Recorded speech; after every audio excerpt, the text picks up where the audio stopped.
మాత్రాన ప్రమాదం ఏమీ లేదు. దానికంటే వీధులు ఉడ్చేవాడు చాలా గొప్పవాడు.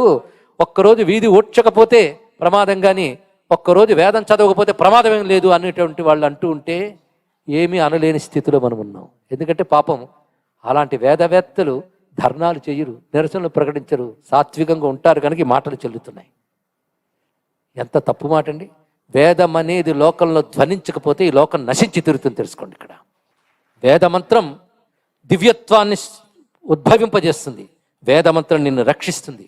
వేదమంత్రం ప్రపంచాన్ని కాపాడుతుంది. కానీ వేదవేత్తలు క్షేమంగా ఉండాలి. వారి వల్ల మనం క్షేమంగా ఉంటామని నమస్కరించుకోవాలి. అది గోబ్రాహ్మణేభ్యః శుభమస్తు అనే మాటలో అర్థం. గోవులు అంటే ఆవులు ఒక అర్థము, గోవులు అంటే వేద మంత్రం అని అర్థం. కానీ వేదవేత్తలు క్షేమంగా ఉంటేనే మన క్షేమం కనుక నమస్కారం. ఇది ఒక జాతిని పొగుడుతున్నాం అనుకోవద్దు, ఒక వర్ణానికి వత్తాస పలుకుతున్నాం అనుకోవద్దు, ఒక ధర్మానికి, ఒక వ్యవస్థకు, ఒక సత్యానికి మనం వత్తాస పలుకుతున్నాం లోకక్షేమం కోసం. ఇది తెలియకుండా ఆవేశంతోనో తొందరపాటుతోనో వేదవేత్తల్ని నిందిస్తే క్షేమం కాదు. కనుకనే వేదం అంత గొప్పది. అందులో రుద్రం ఒక్కొక్క మంత్రానికి ఒక్కొక్క ప్రయోగం చెప్పిందండి. దీనికి ఒక శాస్త్రం ఉంది. ఆ శాస్త్రం రచించిన వాళ్ళు బోధాయనుడు, సూరిభాష్యం, విష్ణు సూర్యుని మహానుభావుడు, ఇలాంటి వాళ్ళు రాశారు. విద్యారణ్య స్వామి వారు వేదానికి భాష్యం రచించడమే కాకుండా, అందరూ రుద్రానికి భాష్యం రచించడమే కాకుండా దీని ప్రయోగ విధులకు మరో గ్రంథం ఉంది, నేను రాసినది అన్నాడు ఆయన. ఎంత ప్రయోగ విధులు ఉన్నాయి. వీటితో అద్భుతాలు అప్పుడు సాధించారు, ఇప్పుడు సాధిస్తున్నారు, ఎప్పుడైనా సాధిస్తారు. తెలుసుకోండి, అంత శక్తి ఉన్నది. కనుక ఇందులో ప్రతి మంత్రము కూడా ఎలా జపించాలో అలా జపించి దాన్ని సరిగ్గా ప్రయోగ విధి చేస్తే అది చెయ్యడం అందరికీ చేత కాదు. ఒక విద్య అందరూ చేయలేరండి. ఇల్లుతో ఉండాలని నేను అనుకుంటాను, కానీ నేను ఇల్లు కట్టలేను, అంతే కదా. ఇల్లు కట్టగలిగే వాళ్ళని పిలిచి వాళ్ళ చేత కట్టించుకొని అందులో దూరుతాను.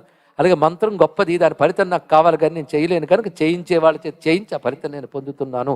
ఇది తెలుసుకోవాలి. అందరూ అన్నీ చేయలేరు, అదే చేయడానికి ఒకరున్నారు. దానికి వారి అంకితమే జీవితం అంతా. మంత్రానికి తగ్గ జీవితం గడుపుతున్నారు కనుక వారికి మనం నమస్కారం చేయవలసినది. ఇది తెలిస్తే వేద మంత్రం ద్వారా లోకం క్షేమంగా ఉంటుంది. వేద మంత్రం ద్వారా జరిగే శుభ్రత, వేద మంత్రం ద్వారా జరిగే శక్తి ఇంకేది ఇవ్వలేదు. అది సూక్ష్మం. తెలుసుకోండి, సూక్ష్మమైనటువంటి శక్తి ఇది. అలాంటి ప్రయోగ విధులు రుద్రానికి చాలా ఉన్నాయి. అంత మహిమాన్వితమైన రుద్రాన్ని కీర్తిస్తే శివుడు సంతోషిస్తాడు. అది జరుగుతుంది ఇక్కడ, అంతకు మించేం లేదు. రుద్రం గొప్పది అని చెప్తే రుద్రుడు సంతోషిస్తాడు. చాలండి. ఇక్కడ ఒక్కొక్క మంత్రానికి ఉంది. నేటికి సంతాన ప్రాప్తికి ఏం చేయాలో ఒక మంత్రం ఉంది. చెప్తారా? రాసుకుంటామంటే నేను చెప్పను, మీరు రాసుకోండి. ఉన్నాయని చెప్తున్నాను. దుర్భిక్షం ఉన్నప్పుడు కరువు పోవాలంటే ఏం చేయాలి? అతివృష్టి ఎలా పోవాలో, అనావృష్టి ఎలా పోవాలో, అంటే వ్యక్తిగతంగా, కుటుంబ పరంగా, సామూహికంగా వచ్చే కష్టాలు ఏమిటో గుర్తించి పరమేశ్వరుడు శబ్దరూపంగా మనకు లభించాడు. దాని పేరు రుద్రం అండి. ఎన్ని ప్రయోగాలు పొందవచ్చో లోకక్షేమం కోసం, వ్యక్తి క్షేమం కోసం, అన్నిటికీ కోసం పనికొచ్చే మంత్రం రాసింది. అలాగే పాశుపత మంత్ర ప్రయోగం అని శాస్త్రం ఉంది. అలా అవి తెలిసిన పెద్దవాళ్ళు కూడా ఇక్కడ ఉన్నారు. రుద్ర పాశుపతములు. ఈ పాశుపతం అనేది ఒక మంత్రం తీసుకుని, అంటే రుద్రంలోనే ఒక మంత్రం తీసుకుని మొత్తం నమ్మకంలో ఉన్న ఒక్కొక్క రుక్కుకో యజస్సుకో సంపుటీకరణం చేస్తూ వాటితో హోమం చేసినా, అభిషేకం చేసినా వచ్చే ఫలితాలు ఇక్కడ.